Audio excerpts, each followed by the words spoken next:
Olá, como está você?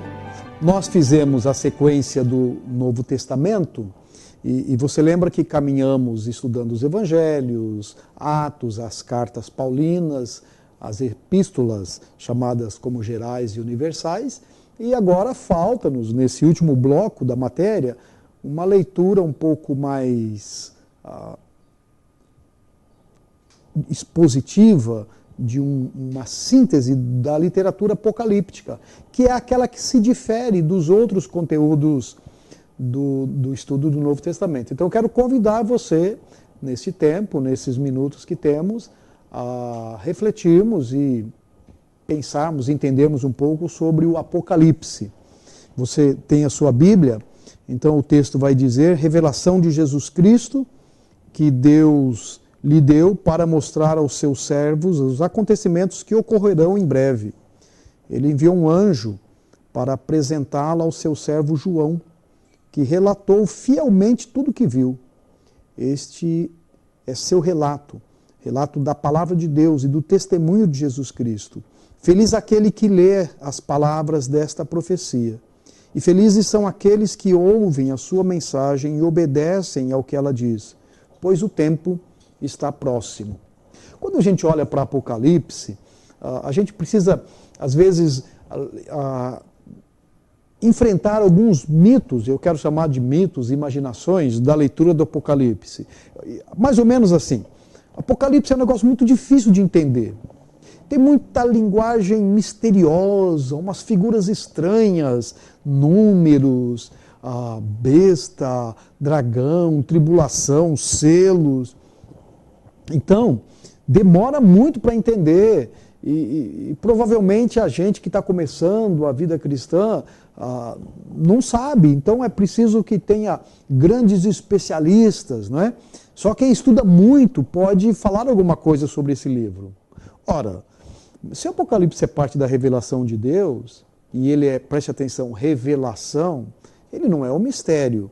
Eu posso entendê-lo, qualquer cristão pode entender. Mas assim como nós fizemos nas outras leituras sobre o Novo Testamento, nós temos que seguir aqueles princípios gramaticais de interpretação, de leitura. Então deixa eu contar um pouco para vocês sobre o que é essa literatura chamada literatura apocalíptica. Porque isso faz parte de uma classe de literatura que era muito comum nesse mundo do Novo Testamento, nessa virada do Antigo para o Novo Testamento, essa chamada literatura apocalíptica, essa literatura de mistérios, de revelação. Então, o que nós temos no Novo Testamento, na verdade, é um estilo de literatura que acontecia ali, era muito comum aos leitores ali desses dias de Cristo. Para nós é estranho porque não faz parte da nossa cultura. Mas no mundo do Novo Testamento, no final do Antigo Testamento, você tem Daniel com muito teor apocalíptico, Ezequiel com bastante teor apocalíptico. O período interbíblico foi um período fértil de produção de livros com esta modalidade apocalíptica. E depois João, que é o nosso Apocalipse, e outros autores, que a gente vai conversar um pouco sobre eles. Mas qual é a característica desse tipo de literatura num sentido geral?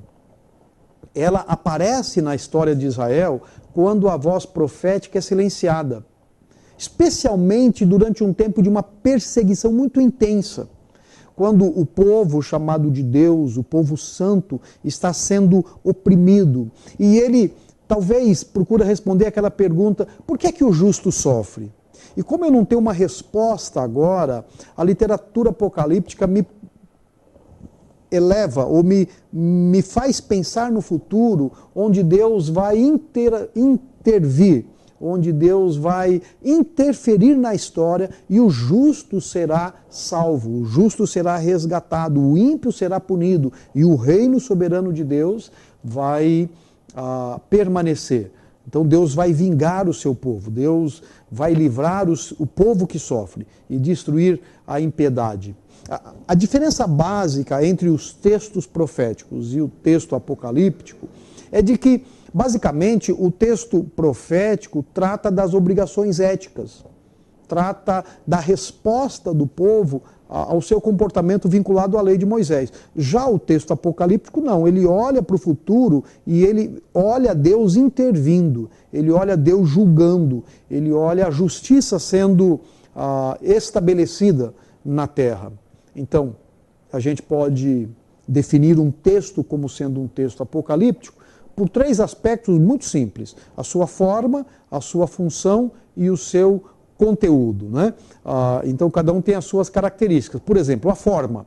A forma de um texto apocalíptico, ela é cheia de simbolismo, de mitologia, de algumas questões cosmológicas, de numerologia, de experiências, de visões, de inspirações, de dramas. Então, bastante dessa questão cheia de figuras de linguagem, metáforas.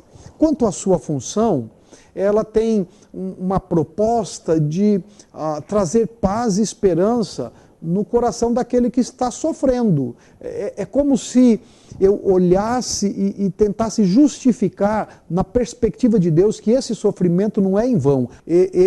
O texto apocalíptico, ele responde às necessidades que surgem por conta das perseguições. Isto é, eu estou sendo oprimido e eu olho para Deus e eu não vejo esperança. E então o texto apocalíptico mostra esse Deus intervindo, esse Deus restaurando aquilo que nós chamamos na teologia da teodiceia. Quanto ao conteúdo, existe um conteúdo firme, determinista, que transcende, às vezes a história é pessimista, agora, mas lá na frente, o triunfo do justo é certo. Então, existe muito pouco ensino ético e moral, e muito mais essa expectativa de mudança lá na frente. Essas literaturas, então, como já falamos, elas foram muito vivas, abundantes aí. A gente tem relatos, por exemplo, do livro de Enoque, a Assunção de Moisés, os segredos de Enoque, o livro de Baruque, o 4º livro de Esdras, que eram livros que propunham essa libertação do povo. Quando nós olhamos no Novo Testamento, nós vamos encontrar também muita literatura. Deixa eu citar algumas para vocês, por exemplo, o Pastor de Hermas, o Apócrifo de João, Apocalipse de Pedro, Apocalipse de Paulo, de Tomé, o Apocalipse de Estevão, o Apocalipse de Maria, e assim por diante. E conforme você vai estudando, se você puder ler alguma coisa de um livro como Introdução ao Novo Testamento, esse do Brodus, um livro muito bom, ele traz muitas informações, ou esse também do Carson e o Morris, eles trazem muitas informações sobre de que maneira essas literaturas eram férteis nesse período de perseguição. Lembra? Israel, passado aquele período macabeu, eles estão debaixo de opressão grega, síria, romana, e eles esperam esse reino que se estabelece. Alguma coisa para você entender mais o Apocalipse. Ele trata de uma literatura escatológica. Ele fala do fim, daquilo que virá lá na frente. Ele dá um sentido para a história. A história, ainda que agora pareça ser sem esperança, ela existe e é nela em que Deus vai intervir. Deus é um Deus que age na história. E esse Deus é um Deus que defende o seu justo com braço forte. Deus não deixará que o seu povo passe despercebido, seja massacrado. Ele vai mudar e vai punir o ímpio. Uma outra questão sobre a literatura é de que, via de regra, eram literaturas anônimas, com pseudônimos, né? Escritos por alguém, né? Que não se identificava como seu autor real. É uma literatura com muitas visões, como sendo o meio de revelação, com simbolismo, com dramas.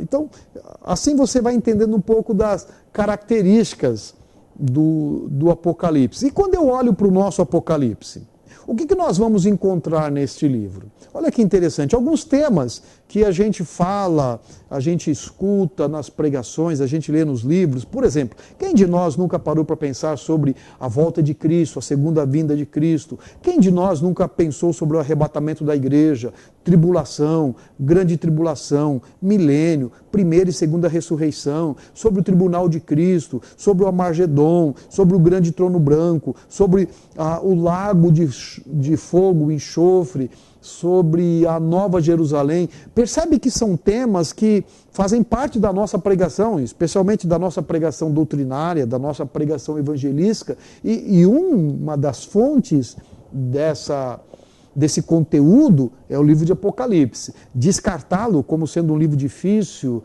muito misterioso, de uma hermenêutica complicada, e usar todas essas questões na nossa pregação, parece meio estranho, não é?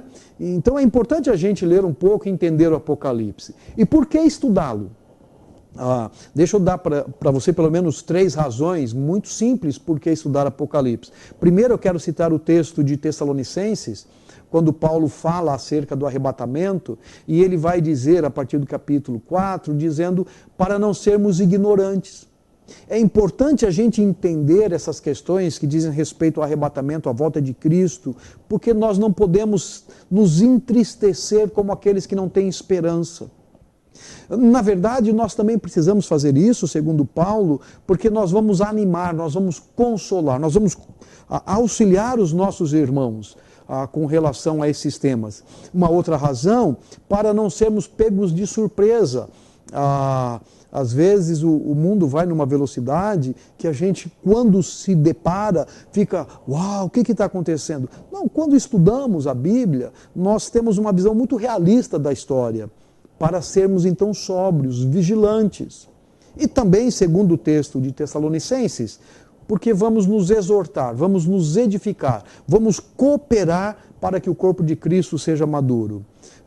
Apocalipse 22 vai dizer que eis que venho sem demora, bem-aventurado aquele que guarda as palavras da profecia deste livro. Isto é, ao ler o livro de Apocalipse, ao estudar, pressupõe que esse livro está fazendo um desafio de felicidade para nós, né? Felizes aqueles que entendem Apocalipse e guardam essas profecias. Mateus 24 diz que precisamos estudar e conhecer essas coisas que dizem respeito ao final do tempo, para não sermos enganados, porque há muitos falsos profetas e falsos cristos que se espalham por aí. E também para podermos, de alguma maneira sóbria, como vimos lá em Tessalonicenses, a reconhecer e identificar os sinais dos tempos.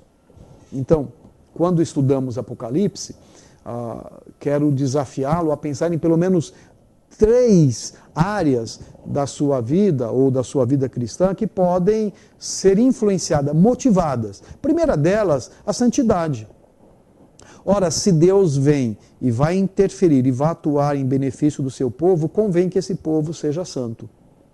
A segunda área de desafio é a questão do compromisso. Qual o compromisso? Compromisso com a verdade. Uma vez que eu fui resgatado por esse Deus, ainda que as tribulações e este mundo me reserve algumas aflições, eu posso estar certo, como diz Paulo, eu sei em quem tenho crido e estou certo que Ele é poderoso. Então eu posso me comprometer. E em terceiro lugar, a proclamação. Ora, se Deus vai triunfar, se o reino de Cristo há de triunfar sobre o mundo e todo o mal vai ser arrebentado, destruído, eu preciso contar isso. Felizes aqueles que proclamam, bem-aventurados os pés dos que proclamam a paz. Ok. Uma questão para pensarmos quanto ao posicionamento. Quando lemos Apocalipse, é interessante a gente saber uma coisa bem simples, que saber todos os detalhes é impossível, até porque somos limitados e Deus ilimitado. Mas ter uma posição clara, definível, é necessário. É imprescindível que todo cristão saiba. Olha, eu olho Apocalipse, eu entendo Apocalipse e dentro do meu conhecimento eu creio A, B e C. Ok? Como vamos olhar então para este livro? Você sabe que a chave para entendermos as Escrituras diz respeito à maneira como nós interpretamos. Quando olhamos para o livro de Apocalipse, nós temos duas posições. Ou vamos interpretá-lo de uma forma literal, ou vamos interpretá-lo de uma forma alegórica. Ok? Você sabe que a alegoria tem os seus problemas. Como bons cristãos, a Bíblia é a palavra de Deus e deve ser lida como palavra de Deus. Então, deixa eu só recapitular com você rapidamente um pouco das regras que usamos na nossa hermenêutica. A gente precisa interpretar a Bíblia normalmente.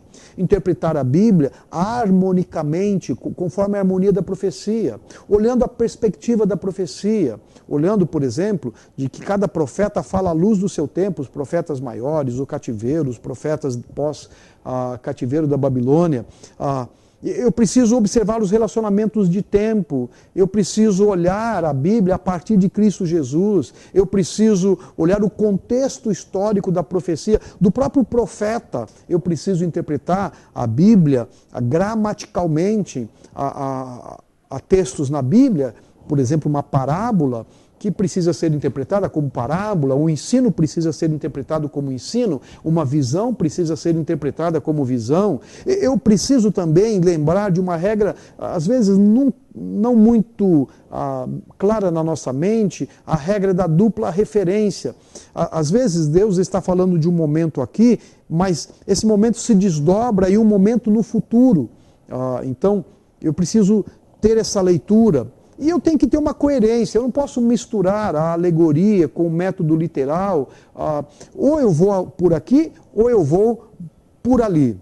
Ok, vamos focar um pouco agora no nosso Apocalipse. Deixa eu dizer alguma coisa de um pequeno resumo desse livro. Sinopse de Apocalipse. O título pelo qual o livro é chamado na minha Bíblia, Apocalipse de João, não se encontra no próprio livro. Você não vai achar que é o Apocalipse do João. Embora ele seja correto, no sentido de que João é apresentado como aquele que registrou, mas o próprio autor vai dar a sua obra como sendo o Apocalipse de Jesus Cristo, a revelação de Cristo, e não de João. É uma curiosidade para você entender. João diz, esta é a revelação de Cristo Jesus. E para quem foi escrito? Ele é escrito para 7 igrejas que ele apresenta logo no início do livro, as chamadas 7 igrejas da Ásia: Éfeso, Esmirna, Pérgamo, Tiatira, Sardes, Laodiceia, Filadélfia e Laodiceia. Estas cidades, elas estão ligadas por uma estrada romana partindo de Éfeso, não é? E então, um viajante que fizesse essa jornada, ele iria de cidade em cidade, seguindo a ordem apresentada no livro. Então, basicamente, o que nós temos aqui no Novo Testamento é um livro escrito para uma realidade vivida dentro destas 7 igrejas apresentadas aqui como os destinatários da carta, aqueles que João vai dizer aos anjos, né, que estão na carta. Quanto à data, lembra então, a igreja foi estabelecida, há um período de esfriamento, o que leva o Apocalipse de João a ser produzido no final do 1º século, como sendo uma maneira de Deus chamar este povo, essa igreja, a sua igreja, ao seu compromisso. Ok? Muito bem. Quando olhamos para esse texto, então, eu quero apresentar para vocês algumas abordagens interpretativas. Como é que vamos explicar o que João está nos dizendo? Então, basicamente, existem 4 linhas ou 4 abordagens que durante a história têm sido apresentadas para ler o livro de Apocalipse. A mais comum, que tem sido a mais adotado por N motivos, talvez seja a abordagem idealista. E o que trata essa abordagem? Historicamente, então, essa é uma abordagem que reage a uma outra linha de pensamento do pré-milenismo, que surge no 3º e 4º século. E então, essa abordagem coloca o livro de Apocalipse numa visão de sendo Deus e Satanás na história da igreja, ou alguma coisa mais cíclica, de que o bem e o mal sempre estão convivendo na história da igreja. Esse é o ideal, não é?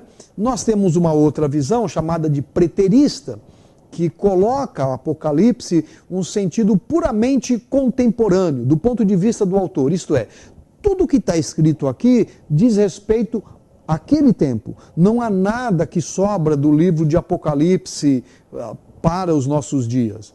Nós temos uma terceira abordagem, que é a chamada de historicista, que vê o livro como uma crônica da história da igreja entre a cruz e a segunda vinda.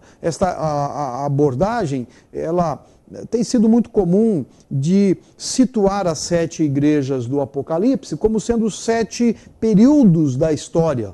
Você pode, em algum livro de introdução ao Novo Testamento, você vai ter uma visão melhor sobre esses princípios que temos falado. E uma quarta abordagem, que é aquela ideia futurista, de que Apocalipse tem sim um aspecto histórico, mas há um aspecto de que olha para o futuro, de que há muito desse livro que não foram ainda cumpridos. Há profecias que hão de se cumprir no futuro, e ainda que o seu texto tem a relação com os dias de Éfeso, Esmirna, Tiatira, mas ele também projeta para o futuro alguma coisa que vai acontecer. É aquela visão dos 2 montes, algo dito agora e uma projeção para o futuro. Ok? Então, há um quadrinho aqui que eu gostaria que você observasse sobre essas abordagens interpretativas, né? Idealista, preterista, historicista e futurista. Então nós vamos dizer que Apocalipse 1 a 3 são as igrejas históricas, e depois o conflito entre o bem e o mal, e o final, o triunfo do bem. No pretérito, as igrejas são históricas, e Apocalipse de 4 a 19 capítulos vão descrever o símbolo desta luta, e o futuro, no Apocalipse 22, é um símbolo de como será o céu. Aqueles que falam da abordagem historicista apresentam Apocalipse 1, 2, 3 como igreja históricas, Apocalipse 4 a 19 como uma descrição simbólica desses eventos na história da igreja, e no final o estado eterno. E uma futurista, as igrejas históricas, mas que também de certa maneira representam as igrejas ao longo da história. Apocalipse 4 a 19, uma descrição simbólica dos eventos literais e futuros que antecedem a segunda vinda de Cristo, e o reino milenário e o estado eterno. Aqui são possibilidades, e eu não quero dizer qual você vai adotar, mas estas são algumas leituras possíveis ou formas de olhar para Apocalipse. Qual é a cronologia do Apocalipse? Essa é uma outra questão que surge para a gente. Então, Apocalipse tem sido, durante muito tempo, pessoas têm tentado dizer assim, como é isso? Como tribulação, pré-tribulação, arrebatamento, volta, milênio, Armagedon, Gog e Magog, como é que funciona isso, né? Então, existem pelo menos 3 teorias que tratam desse sentido. Algumas vão dizer que tudo isso é simultâneo, algumas vão dizer que são sequenciais, e outras vão dizer que são superpostos, não é? Deixa eu também colocar um quadrinho aqui para você entender isso de uma forma mais interessante. Por exemplo, nós temos os selos, as trombetas e as taças. Essas são os grandes temas que você vai encontrar no Apocalipse.